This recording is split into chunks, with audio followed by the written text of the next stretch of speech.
compañeros activos en Resistencia, familiares, amigos de diferentes organizaciones, amigos ponentes, compañero Martín Esparza Flores y miembros de la dirección sindical que hoy están aquí con nosotros, sean bienvenidos a Necaxa, Necaxa de luz y fuerza, donde nació la primera central hidroeléctrica, no tan solo a nivel nacional, sino a nivel Latinoamérica.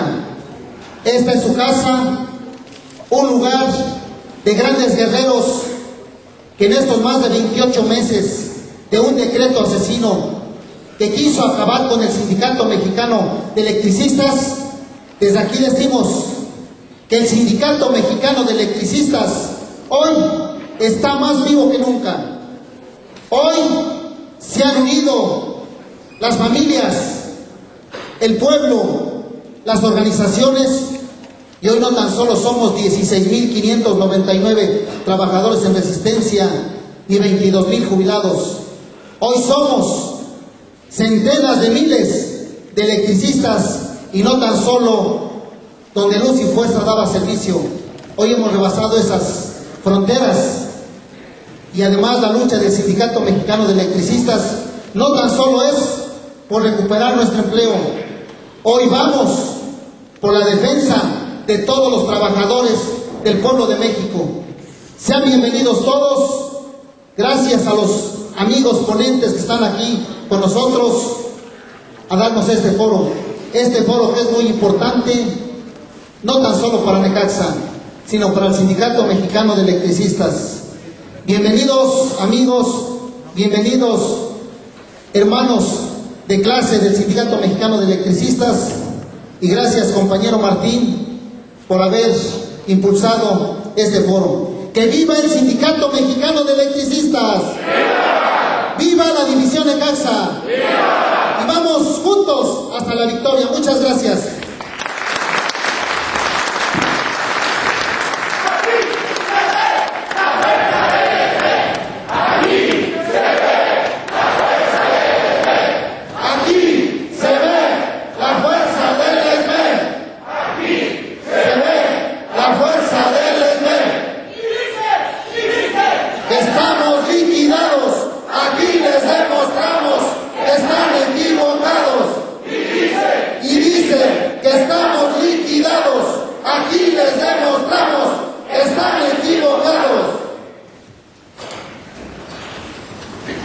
Sí, para continuar, como una noticia, estamos transmitiendo en vivo este foro por Lux Televisión a través de www.revistalux.org.mx. Como segundo punto, compañeros, tenemos la inauguración del foro por parte del compañero Martín Esparza y por parte del licenciado Manuel Bartlett Díaz.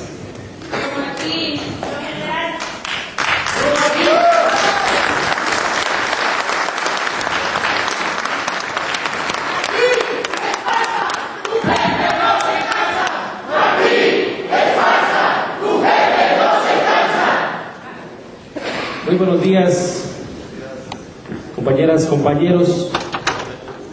Damos la bienvenida a integrantes de distintas organizaciones que están aquí presentes, ciudadanos de la sociedad civil, a las instalaciones del Sindicato Mexicano de Electricistas de la División de Necaxa. Para mí es un placer estar aquí con ustedes compartiendo este foro que será muy importante para la perspectiva de la lucha que encabeza el Sindicato Mexicano de Electricistas y hoy se ha convertido en una lucha nacional por la defensa de nuestra soberanía eléctrica. Este foro, que se ha titulado La Industria Eléctrica Mexicana, Problemas y Retos, nos va a permitir tener un panorama muy amplio sobre lo que hoy sucede en nuestro país desde el punto de vista legal, desde el punto de vista técnico, desde el punto de vista de los derechos de los trabajadores y qué es lo que sigue para los próximos días. Por eso quiero pedirles a todos se sirvan poner de pie para hacer la inauguración formal.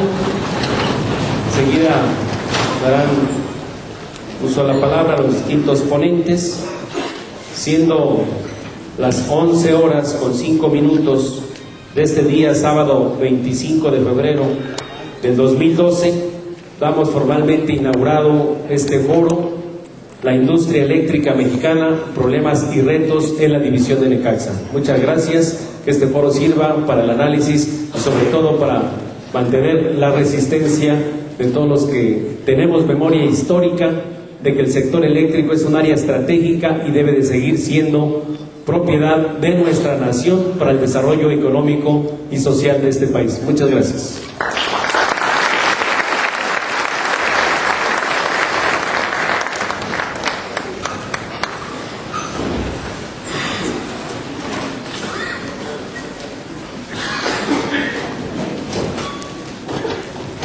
La primera ponencia, compañeros, la lleva a cabo el licenciado Manuel Bartlett Díaz, con el nombre Nacionalismo e Industria Eléctrica Mexicana. Como preámbulo, compañeros, el licenciado Manuel Bartlett en 1981 fue designado coordinador general de la campaña presidencial del licenciado Miguel de la Madrid. Fue secretario general del CEN del PRI, precandidato a la presidencia de la República, postulado y gobernador del Estado Constitucional del Estado de Puebla en 1992. Ha sido secretario de Gobernación. Como legislador, ha formado parte de la Comisión de Energía y ha defendido el patrimonio eléctrico con una visión nacionalista. Es por eso que la invitación es muy importante y sobre todo, licenciado Manuel Bartlett, bienvenido a Necaxa y adelante con la ponencia.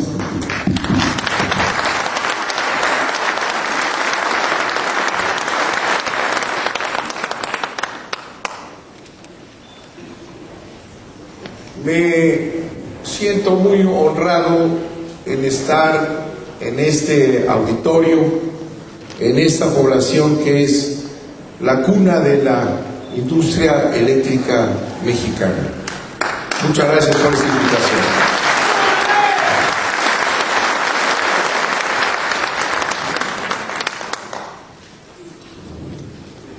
Me han invitado a platicar sobre el nacionalismo y la industria eléctrica mexicana. La formación de México como nación, que significa la formación de una comunidad, de un pueblo, con una organización política y un destino común. Una nación es eso, es una comunidad con valores, con objetivos comunes, con historia común, como una gran familia. Eso es lo que es una nación. México se forma en condiciones difíciles, surge del Imperio Español y logra su independencia con grandes esfuerzos y después de unas severas luchas en contra de las fuerzas españolas. La independencia de México, para pasar de ser una colonia a ser, como decía yo, una nación, es una lucha histórica. No es algo que se nos haya dado automáticamente, se ha venido construyendo a base de grandes esfuerzos. La independencia misma del gobierno español, de la característica de colonia, es una lucha enorme que continúa siempre, porque la preservación de esa nación es un trabajo cotidiano. Surge entonces en las guerras que libra el pueblo de México contra el Imperio Español, y ahí tenemos ya desde el principio dos tendencias.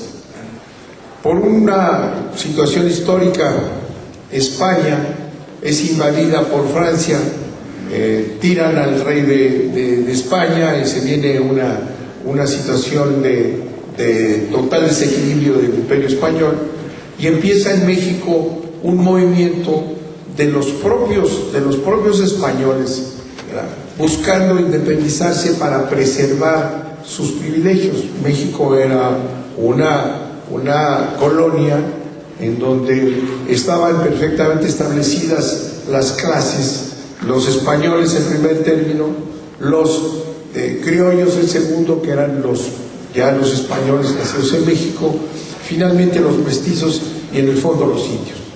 Esa estructura le daba todos los privilegios económicos, sociales y políticos a la clase española y a la clase criolla. Empiezan estos grupos a movilizarse, tomando en cuenta la situación que existía en España, para preservar esa estructura injusta, racista, de dominio económico, y hay un movimiento para liberarse de España, pero para mantener esa situación. Por otro lado, las fuerzas populares, los mestizos, los primeros mexicanos, inician también la lucha por la independencia, pero para otros fines. La lucha por la independencia que inicia Hidalgo, Morelos y todos estos insurgentes tiene un objetivo absolutamente diferente a lo que querían preservar los españoles y los criollos. Es establecer una nación, pero con principios sociales que ya están establecidos en esa primer fulgor de las batallas de México por Morelos, ¿verdad? En donde ya están los principios de justicia social, de equidad, de control de la nación, pero con un sentido de equidad y justicia, ¿verdad? Esos son los principios que lleva toda esta batalla desde el grito de Dolores, ¿verdad? hasta la realización de la independencia, que es después, y que se da por una confluencia entre los españoles que querían mantener sus privilegios y los libertadores, los insurgentes, que querían romperlos. Sin embargo, en un momento dado, Iturbide se une con los líderes que quedaban en la montaña y crean la independencia.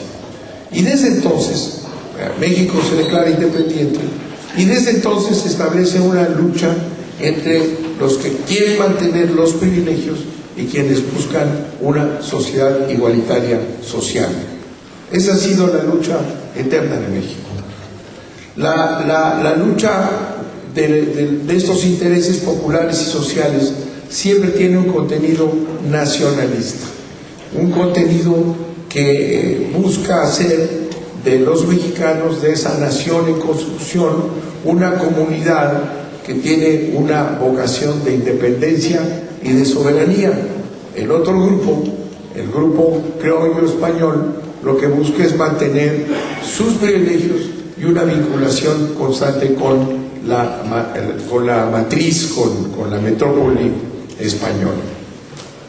Ese es el principio de la lucha nacionalista que se ha venido librando en México en esa etapa de la Revolución de Independencia, y después en la lucha contra los privilegios que libran los liberales con la figura de Benito Juárez a la cabeza, que luchaban por darle a la sociedad mexicana una independencia del clero y de todos esos privilegios que venían siendo protegidos por esa otra tendencia. Entonces se libra la guerra de Reforma, que es una gran batalla por la soberanía y la nación como una entidad soberana, ¿verdad?, que se tenía que liberar de todo ese dominio tremendo que tenía la Iglesia Católica, propietaria de todas las tierras, unida a los grandes intereses. Después de esa epopeya de la Reforma, que es además una lucha nacionalista, porque los conservadores es el grupo que ha venido defendiendo los privilegios y la injusticia y la sociedad estratificada, ¿verdad? Esos se ligan con los intereses extranjeros entonces y traen a un emperador de Francia. Como estaba en esa lucha ganando los liberales, el ejército que conducía a Benito Juárez, Los conservadores, que son los herederos de esta tradición que describimos, ¿verdad? Los conservadores se alían con Francia ahora, ¿verdad? Y invitan a los franceses a invadir México y traen un emperador francés y nos ponen un nuevo imperio, auspiciado siempre por mexicanos traidores, ¿verdad? Que son los que lucharon de ese lado. Juárez continúa su batalla, libra una gran lucha y derrota a las fuerzas francesas, las echan del país, fusilan a Maximiliano y recuperan el sentido de nación en este país. La lucha entre estos dos grupos, la lucha por la soberanía, la libra Benito Juárez a liberarlos de ese imperio importado de Francia, y la lucha por la libertad interior, por los derechos sociales, se continúa. La siguiente etapa de esta batalla por el nacionalismo, entendido desde Morelos, Hidalgo, como la construcción de una sociedad, de un grupo humano en donde existe igualdad y libertades, y de un grupo humano defensor de su soberanía, capaz de determinarse a sí mismo independientemente de procesos imperiales o de hegemonías extranjeras. ¿Qué es lo que viene después del otro gran movimiento, que es la Revolución Mexicana? La Revolución Mexicana tiene precisamente como ideales la justicia social, la liberación de los latifundios y de los abusos y de los privilegios, y viene una explosión que nos cuesta 1 millón de muertos. Del otro lado siguen los mismos intereses, manteniendo el predominio, la injusticia y la liga con los intereses extranjeros. La Revolución Mexicana es una revolución social porque busca establecer derechos de los trabajadores, derechos de los campesinos, que no los habían logrado conquistar en todo ese transcurso histórico, y esa lucha social está acompañada de una visión de un México independiente y soberano. O sea, la Revolución Mexicana es, además de una revolución social interna por restablecer principios de equidad, es una revolución por darle a la nación mexicana devolverle su soberanía que está conculcada. O sea, volvemos otra vez con los grandes principios del nacionalismo. Y después del triunfo de la revolución, que repito, cuesta a los mexicanos más de 1 millón de muertos, se llega a un pacto. Las fuerzas revolucionarias, una vez que toman el poder, llegan a un pacto y tienen que elaborar una nueva constitución.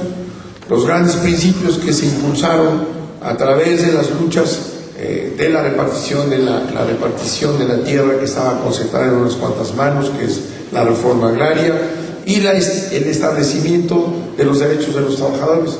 Ese pacto es la Constitución de 1917. Ahí en Querétaro se reúnen las fuerzas revolucionarias y grandes hombres visionarios crean una constitución que es entonces la constitución más avanzada del mundo, y establece lo que antes no existían en las constituciones, los derechos sociales, que se llaman. Existían en las constituciones avanzadas los derechos individuales, a los que protegen el derecho de amparo, la libertad individual, pero no existían las libertades colectivas. Y es precisamente ese pacto, producto de una revolución, la que establece los principios de los derechos del trabajo, de los derechos de los campesinos, que no existían. Es el gran avance de México en ese pacto, es precisamente la creación de estos derechos, que resultan un ejemplo a nivel mundial. Es la primera constitución social del mundo, es un ejemplo a nivel mundial. Y además en el contenido de la constitución de ese pacto hay un contenido esencialmente nacionalista.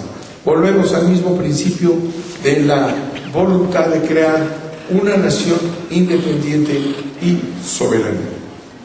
La continuidad de la revolución nos lleva a enfrentamientos con los intereses extranjeros.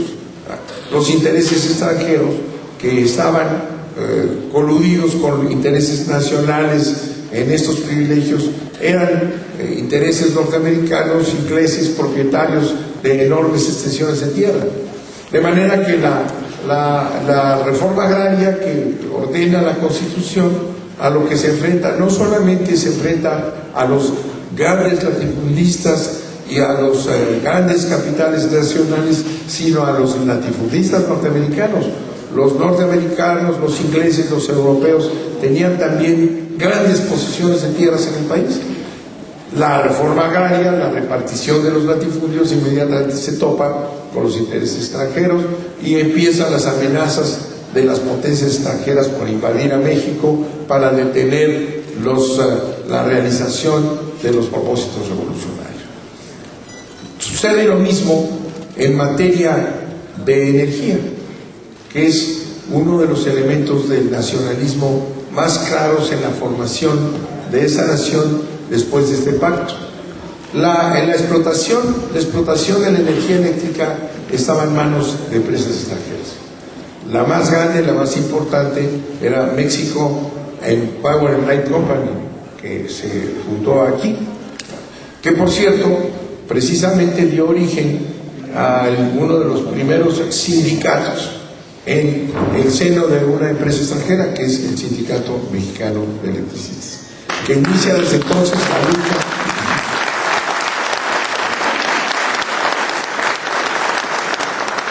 que frente a una empresa extranjera poderosa, porque las empresas extranjeras siempre están apoyados por sus países, por su fuerza económica e incluso militar, ¿verdad? Frente a esa empresa libran una gran batalla el Sindicato Mexicano de Electricistas, que es una batalla nacionalista por aplicar los derechos de la propia Constitución, ¿verdad?, que se les niegan y que siempre ha sido necesario que todos los avances sociales se den en una lucha. La defensa de los intereses de los trabajadores, de los obreros, de los campesinos, de las clases populares, siempre están sujetos a una lucha. A veces ha sido violenta, en otras ocasiones es no violenta, pero lucha, en fin, ya sea legal, a través de procesos democráticos o no, pero siempre la necesidad de mantener el equilibrio entre unas fuerzas y otras, entre las fuerzas del capital, las fuerzas de las empresas y las fuerzas populares, es una lucha. Una lucha que debe de librarse conforme a la Constitución y las leyes para que sea una lucha democrática, una lucha civil. Cuando eso se viola, da origen a luchas enfrentadas y a violencia. El Sindicato Mexicano de Electricistas incluso tiene que luchar, y eso lo han analizado los intelectuales del SME, que tuvieron que luchar contra las propias fuerzas revolucionarias en época de Carranza, que les querían negar los derechos a la huelga, y se fueron a la huelga y defendieron sus derechos y finalmente los impusieron frente a una empresa extranjera, e incluso frente a un gobierno revolucionario. El SME dio la batalla. La lucha en torno de la energía se hace muy clara en el dominio del petróleo. La Constitución de 1917 había establecido un principio de enorme importancia, que fue realmente un principio revolucionario, que consistía en que el Estado mexicano reconocía que todos los derechos del subsuelo, todo el subsuelo, pertenecía a la nación. Ese es un principio que se establece en el artículo 27 constitucional. Antes de la Constitución de 1917 y del artículo 27, la propiedad se entendía con el sentido liberal de la anterior Constitución, en el sentido de que el propietario de la tierra, del rancho, de la superficie, era el propietario del subsuelo, era el propietario de todos los recursos que hubieran bajo la tierra, los productos minerales, y de los cuales uno de los minerales es el petróleo. La Constitución establece, cambia ese principio, que es un gran principio nacionalista y revolucionario. La propiedad del subsuelo es de la nación mexicana. Hay toda una discusión entonces en torno al artículo 27, porque se decía que la propiedad estaba siendo conculcada, que la propiedad era desde la superficie hasta el fondo de la tierra, hasta el centro de la tierra. Este cambio tiene una importancia enorme. Hoy pareciera natural, pero es una revolución. Entonces, el gobierno mexicano, ¿verdad?, es el dueño, el que ejerce la propiedad de la nación sobre el subsuelo. Sin embargo, en el artículo 27 constitucional no se estableció que estuviera vetado o no permitido el que particulares explotaran el subsuelo, pero tenía que ser con la autorización del propietario, que es ya el Estado mexicano, que ese es el principio revolucionario. Puede darse concesiones para que se explote, pero la propiedad es del Estado mexicano. Los norteamericanos y los ingleses, potencias entonces los ingleses todavía, iniciaron toda una lucha, sabotajes y lucha contra México y presiones económicas para que ese artículo no se aprobara. Se aprueba y se sostiene. Y después la lucha es porque no se aplique.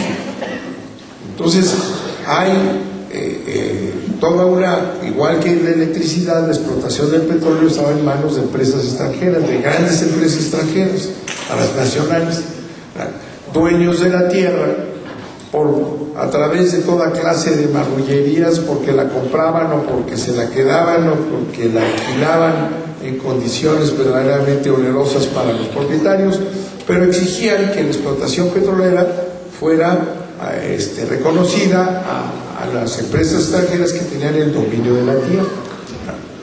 En esa lucha que se da durante años, en esos jaloneos contra las potencias extranjeras, una lucha nacionalista por defender ese principio, en un momento dado las empresas extranjeras que se manejaban con una absoluta autoridad y un dominio total sobre el Estado y presiones de todo tipo, responden a una huelga de los trabajadores petroleros con una actitud absolutamente negativa, no conceden absolutamente nada, y entonces se van a los tribunales del trabajo, y los tribunales del trabajo deciden que tienen razón los trabajadores petroleros y desordenan a las empresas petroleras que cubran los salarios, los incrementos salariales que solicitaban los trabajadores, y aprobado por la Junta de Conciliación y Arbitraje. Las compañías petroleras se niegan rotundamente a obedecer las instrucciones del Estado, de las leyes, de la Constitución. Retan al Estado y dicen que no van a cumplir porque es un abuso y no van a dar ese incremento a los trabajadores petroleros. Se viene un conflicto muy grave. Entonces el gobierno de General Cárdenas se encuentra que las empresas petroleras niegan las instituciones nacionales, que dicen que no van a cumplir un fallo del tribunal, piden amparo, se viene la lucha en los tribunales, pierden el amparo y la Suprema Corte de Justicia ordena entonces que es necesario que cumplan. Entonces vuelven otra vez a negarse aún a ese nivel. Entonces Cárdenas declara la expropiación de las empresas petroleras. Las expropian, las toma el Estado y las echan del país. Los trabajadores petroleros son quienes toman la industria. Los ingleses y los norteamericanos pensaban que no iban a poder los mexicanos, al fin eran mexicanos, manejar una industria tan compleja como la explotación petrolera, y sin embargo, con el esfuerzo de los trabajadores mexicanos, que no eran ni siquiera técnicos, porque los técnicos eran extranjeros, todos los traían de los técnicos para arriba, todos eran extranjeros. Pues los trabajadores mexicanos. Y vamos juntos hasta la victoria. Muchas gracias.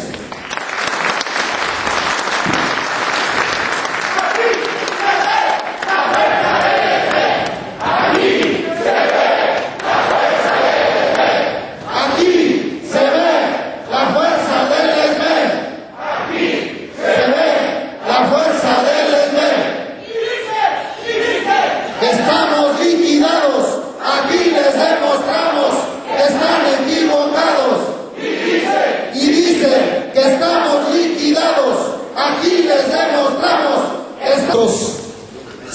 bienvenidos a Necaxa, Necaxa de luz y fuerza, donde nació la primera central hidroeléctrica, no tan solo a nivel nacional, sino a nivel Latinoamérica.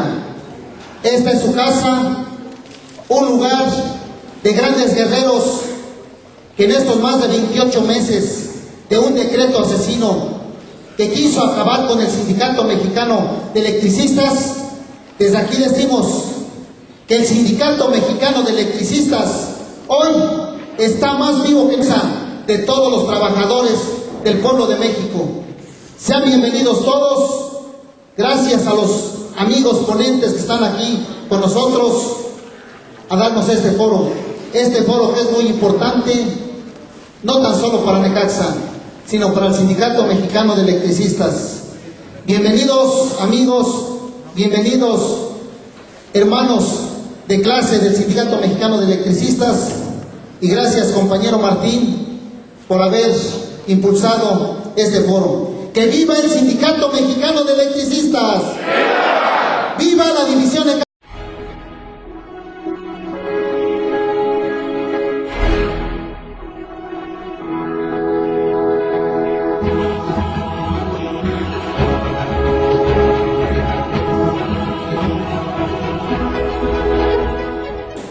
compañeros activos en resistencia, familiares, amigos de diferentes organizaciones, amigos ponentes, compañero Martín Esparza Flores y miembros de la dirección sindical que hoy están aquí con nosotros. Nunca.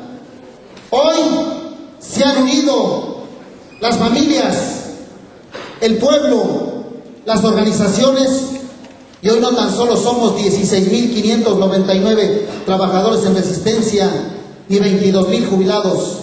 Hoy somos centenas de miles de electricistas, y no tan solo donde luz y fuerza daba servicio.